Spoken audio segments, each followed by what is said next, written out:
Okay, to draw your portrait, the first thing you're going to do is fold your paper in half and crease it, and then open it back up. This shows us where half the paper is, because if everybody shaved themselves bald, your eyeballs would be exactly halfway in your head. So if we start in the middle, that gives us room for the top half and the bottom half of the head. And then we went up the middle and over a little bit, and we drew a football shape. And we talked about eyes. We used our measurement paper to measure one eyeball.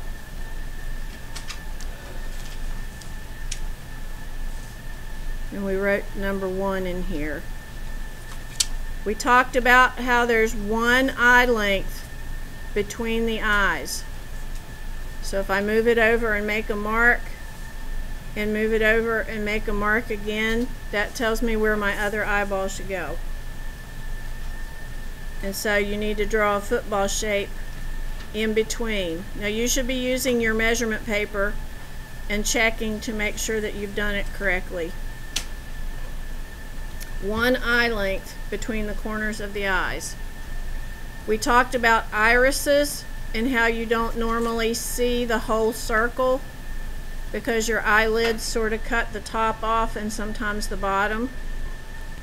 And so we drew them so it looked like they were cut off just a little bit. We talked about, tear ducts we put in right in the corners. We talked about eyelids, how when they're rolled up they make a line that goes around the eye. And eyelids keep your eyes moist and protect them. Bless you. We talked about eyebrows. And if you make a light diagonal from each corner of the eye, your eyebrows will go in between those two diagonals. If you put them too high, you'll look scared or surprised. If you put them too low, you'll look mean. And we talked about how usually it's thicker here toward the nose bone, and as it goes out it gets thinner.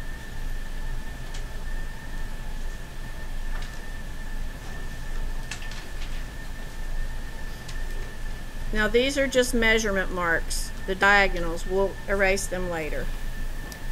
Then we talked about the nose. Your nose is one eye length turned vertically, put right on the crease that we made, and that tells us where the ball of your nose is. That would be the ball of cartilage.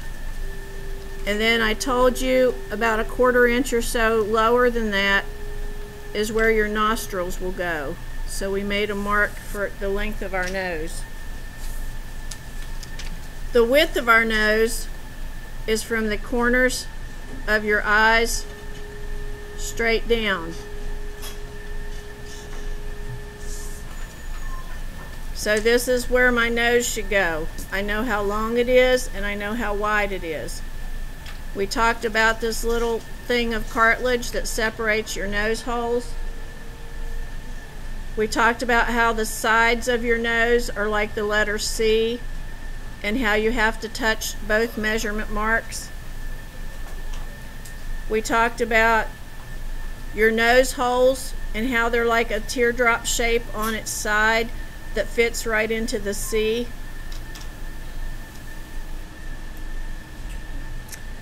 We talked about your philtrum, which is the little dip under your nose, and the length of the philtrum is how tall your eye is from bottom to top. And then if you put it at the bottom of your nose, your philtrum would end right there. We talked about how it's like a man's tie. It gets larger as it comes out, and then it comes to like a tie. We talked about the width of the mouth when you're not smiling. The width of your mouth comes from the inside of the iris straight down. The inside of the iris is the colored part of your eye, straight down. So I know that my mouth is going to be that wide. We went up the philtrum and then angled down until we hit the measurement mark. Up the philtrum and angled down until we hit the measurement mark.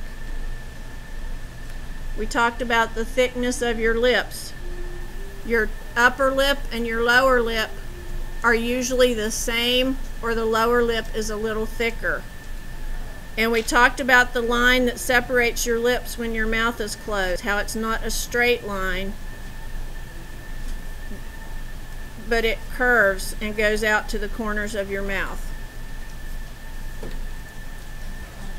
Your lower lip, decide how thick you want it to be. Come down from the side of the mouth. Come down from the side of the mouth. And there's your lips. We talked about your chin. The length of your chin is 1 eye length.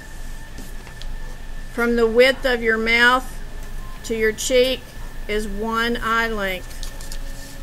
From the width of your mouth to your cheek is 1 eye length. So we have 1 here, 1 here, and 1 here.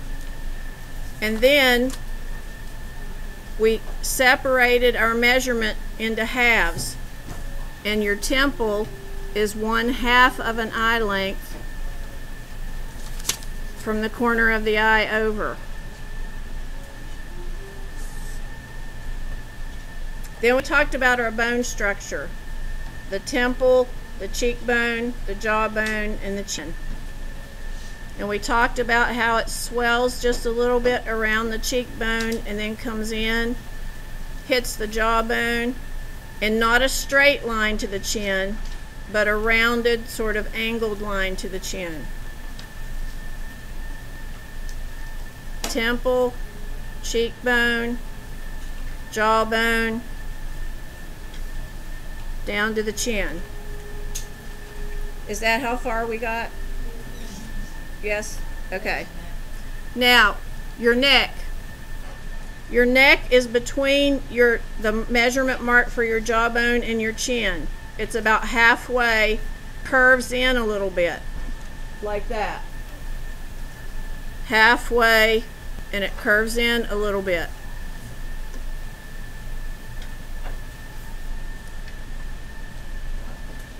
Actually, if you look at it, it's almost like from the outside corners of your eyes straight down.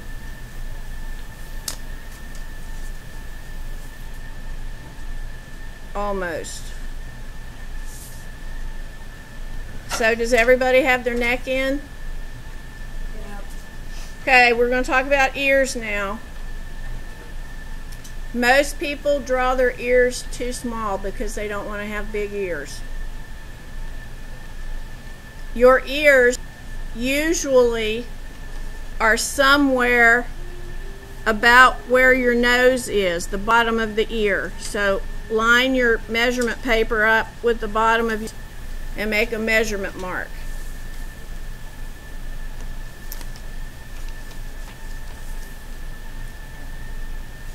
The top of your ears are between your eyeball and your eyebrow. So if I put my measurement paper in between those and make a mark here and here, that's how big my ears are going to be, or how long they are this way. Okay? So across from those, and then in between the eyebrows and the eyes. And I'll give you a minute to catch up.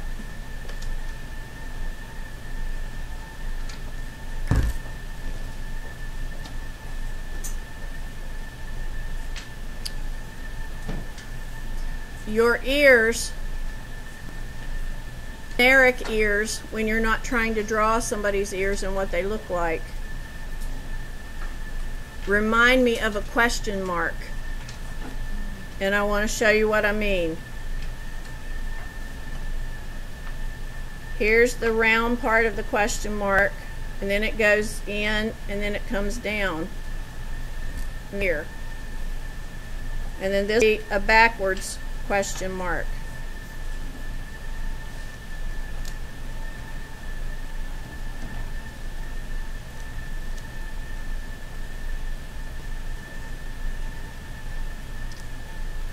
Your ears are completely made of cartilage. The only bones for your ear are way down inside the hole in your ear.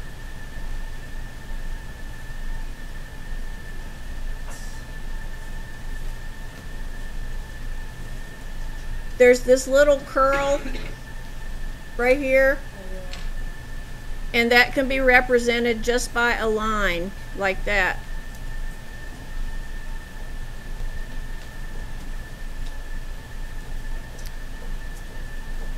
And then you have this little knot of cartilage, right? You know what I mean? Yeah. Okay, and it's sort of like a letter C too. Wait, what, this curly thing on here? Yep.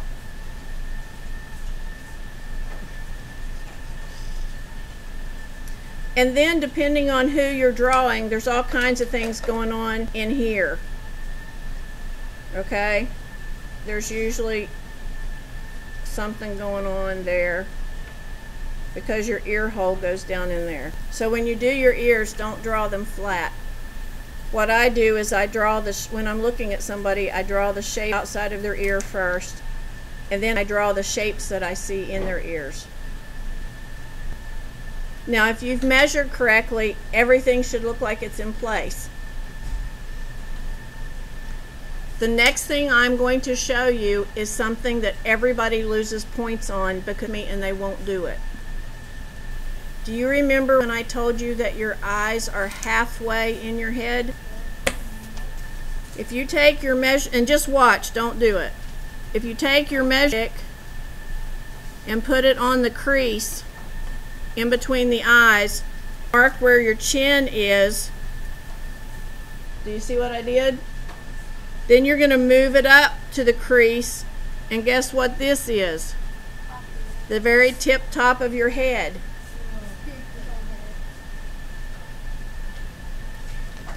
What I did is I measured from in between the eyes to the chin, then I moved it up and put it in between the eyes and found the top of the head. So measure that right now, please. Why does it look so big? Because there's no hair. Because of your hair. Oh, no. Okay?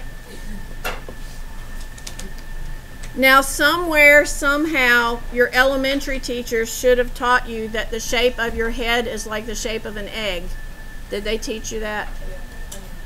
With the big part of the egg up here, and then it gets like that, right? Yeah. So we have drawn this whole bottom right here, right? Yep. What's left? Top. And what does it look like? A dome. It looks like a half circle, doesn't it? Okay, I don't want any, what do you call those things on cone heads?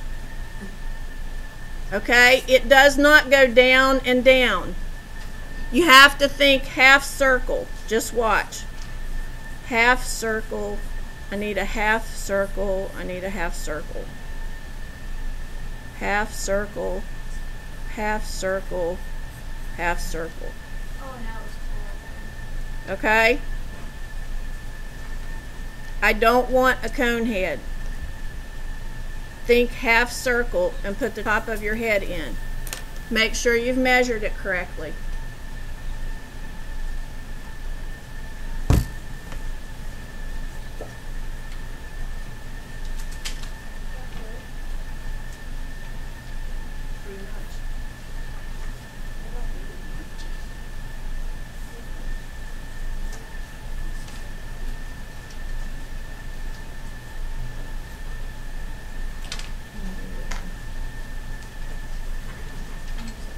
Now, get your hairdo paper that I made for you and go to the mohawk.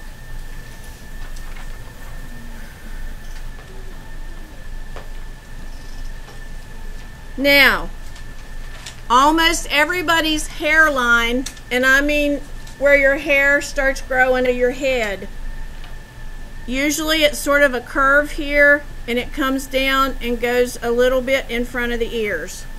Okay, so here's your hairline. I'm going to do a mohawk. You need to keep going out from the middle.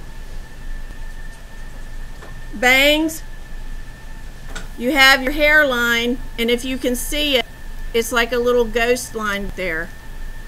Your bangs, I judge how to draw them by how close they are to your eyebrows.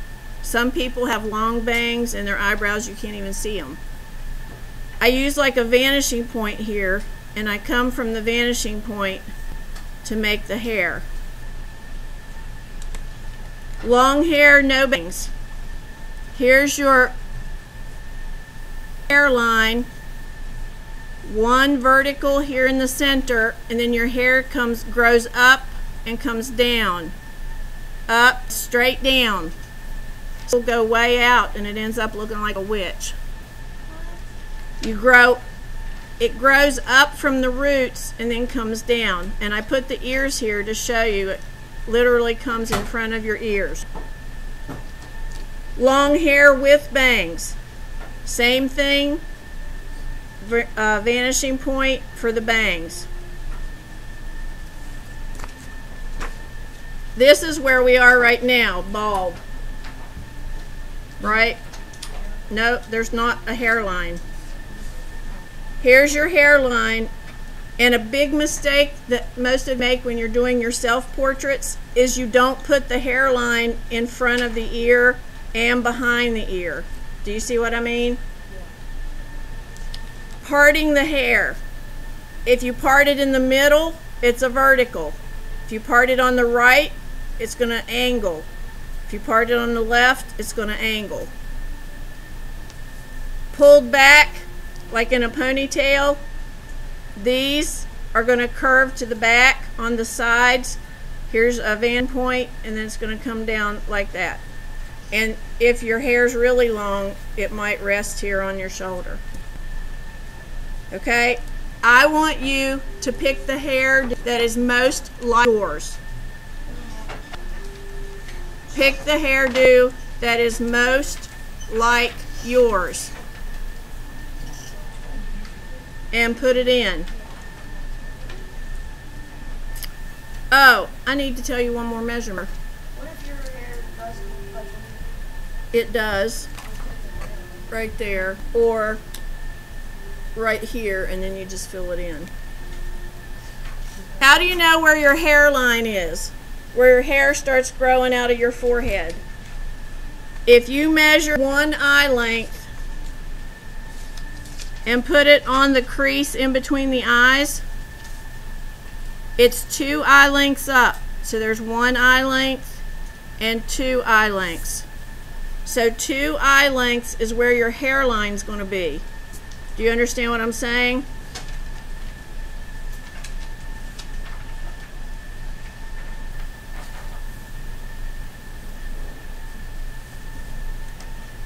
Two eye lengths up from the center right here is where your hair starts growing out of your forehead.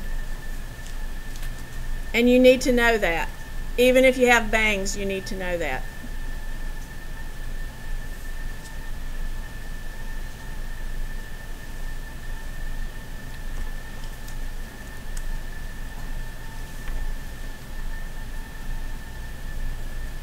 Use your hairdo paper and look at it to see how the lines go. I think it will help you.